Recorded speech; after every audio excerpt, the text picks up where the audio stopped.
It's really hard to break those things that you learn, especially in those very formative years.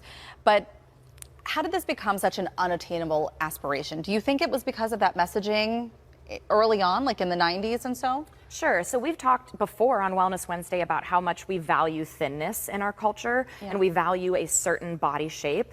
And so we've got to achieve that, achieve that, achieve that. Unfortunately, I mean, what I see as a physician is when we go through these cycles of, it might be unhealthy dieting, for example, we start to really affect our metabolism, our overall health, our chronic disease risk. So it goes from being something that's cultural to actually really hurting you long term. There's a balance between having this like a body neutrality or even body positivity, however you want to look at it, and also doing nothing.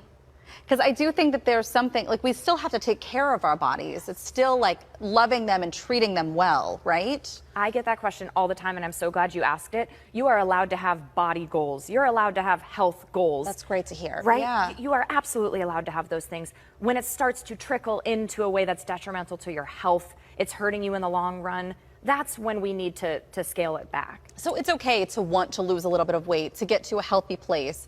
It's just when it becomes toxic. If we're talking about weight, I mean, the biggest question I ask my patients is why they want to lose weight. And that is going to inform our decision and our process going forward. It's so great.